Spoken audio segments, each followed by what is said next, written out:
discuss this, I have joining me via Skype Mayoku Ilo. He is an economist and also a policy affairs analyst. It's good to have you join us on TVC Breakfast this hour. Of course, this is one major issue that we'll keep talking about if things are not done properly. Talk to us about how you've seen government policy play out in the last 5 years and what needs to be done to ensure that we do not have shortage of food. Thank you, Sarah, for having me. I think government needs to have a holistic policy. We've had different policies, bits and pieces of it, but they are not coherent, and infrastructure is still at a low level compared with the kind of needs we have in the country. We've closed the borders, we've tried to incentivize farmers, but all these things are not done in a strategic fashion, in a way that will deliver the expected dividend. The latest now is insecurity in the country, and we see food producers and maybe cattle rearers from the north who sell their stock in the south going on strike. If government doesn't call them and maybe reach some agreement and make everyone understand that both the north and the south, the animal husbandman and the agri person partake, everybody needs every other person.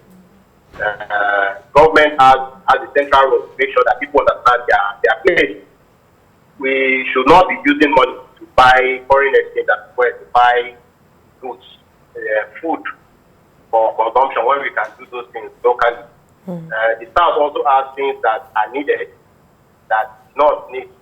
So we should not resort to people that it won't go well for anybody. But in the meantime, let government have a stakeholders meeting. The issue of food security is a global concern. Other countries are doing something about it. If you read the reports of the World Health Organization, Food and Agricultural Organization, they are always on center talking about Africa, that maybe food shortage is coming, famine is coming, and the rest of it. We should not be caught unaware. We should prepare to make sure that this thing will not happen.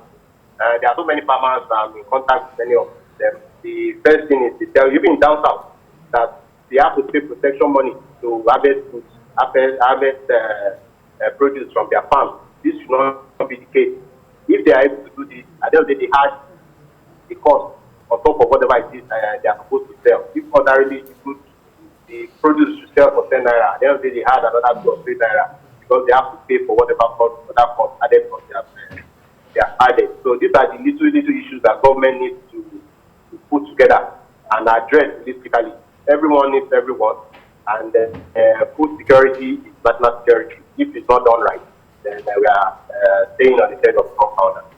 Of course. Yes, of course, we're seeing the realities already in the markets. A lot of persons are complaining about the high cost of food items, staple food items like tomatoes, yam, beef, anything you can think about that we have to eat.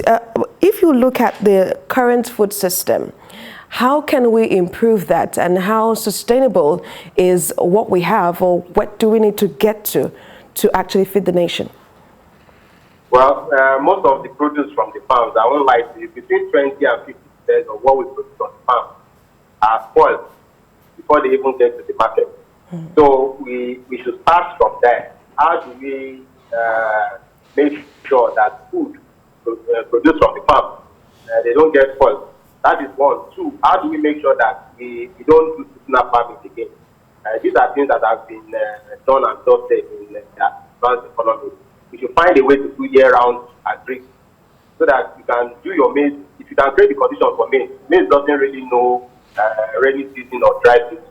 It is you as the farmer or the country as a whole that do things that will make the maize feel that, okay, these are the conditions necessary for me to grow. And the maize will grow. And once they are grown and harvested, how are we putting them in silos? What kind of storage facilities are we creating? These are things that are multi-billion-dollar projects on their own. So government needs to come in and help them. It's not spending the money at the same time, but if you can break it down into state and local government, then at least you can be sure that, okay, this particular local government is producing maybe tomato, for instance.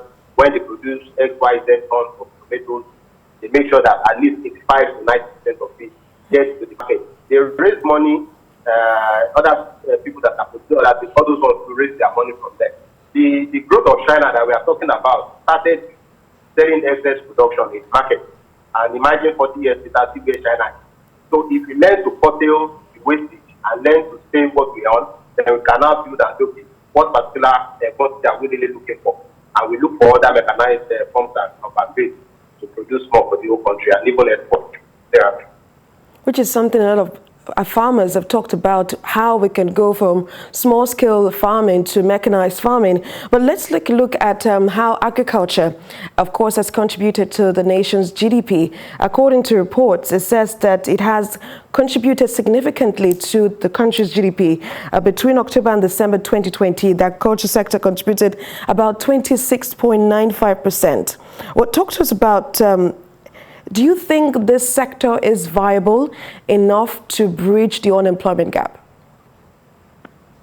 Well, agri is much more viable and sustainable if well managed. In my secondary school days, I remember, even than oil, in my secondary school days, I will tell you, the GDP of Nigeria was sustained principally by agri. We will always say that, okay, even 70%, that's the number of people employed, 70% of Nigeria by employed in agri and related industries. Now the number is 20 and 25, because people are not interested again. The ones that are interested are being frustrated out of the business.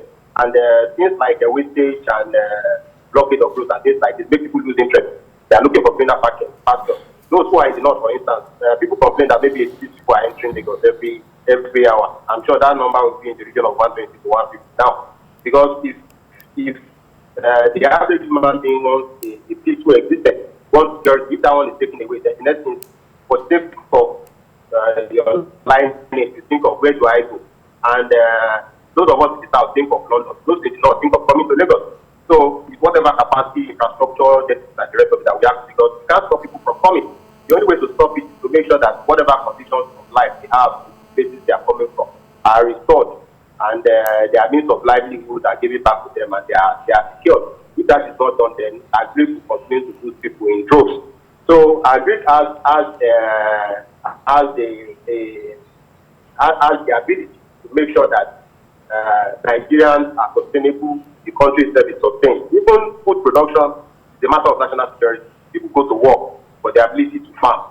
So if we have good arable lands that we can farm, then look for security and make sure everybody stays within the areas of their competence and they're producing for the country. I'm sure we all be better for it. Earlier, you talked about food preservation. Before I let you go, talk to us about, you also talked about what the government should be doing, which is to have like a stakeholders meeting to discuss how we can move the sector forward. But let's take a look at what the farmers themselves can do. Do they seem incapacitated with the challenges that beset them? Well, we live in a free economy, so we can't really force anybody to do anything. If I say the size of my farm is 5 acres, you can't tell me to increase it to 20. What you can do is to give me incentives. So if government sees that, okay, what can we do? Because the only thing to do, you put yourself in the shoes of the other people, other person, and say, okay, if one of the conditions that I can rearrange to make sure that this thing looks promising or looks appealing to these other people. So for farmers, many of them have complained about access to loans. If I take a loan from Central Bank with the Anchor Borrower Program, for instance, and I take 20 million, and after spending the money on my farm, it comes to harvest time, and for one reason or the other, I cannot harvest.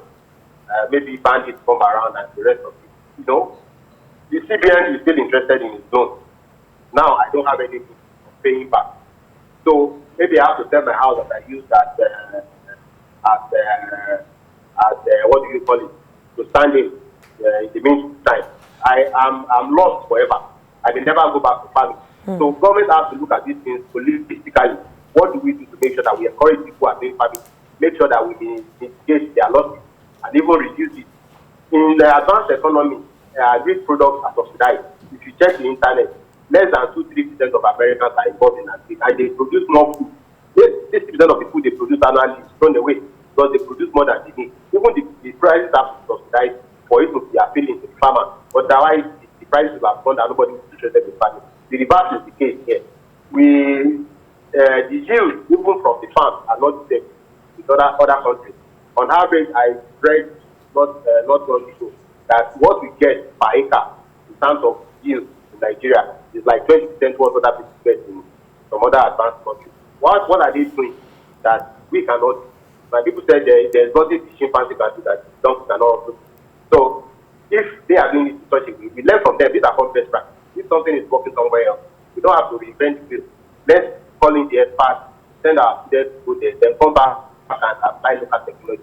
Let us at least can not match them 100%, 70, will be the better for it. We can even be the springboard for developing other sectors of the economy. I always complain that as this is too low level for us, too crude. At the end of the day, we should look for value addition. These are the things that add value and from which you can earn foreign exchange. Thank you, sir. Economist Mayoko Ilo, thank you so much for sharing your thoughts on TVC Breakfast.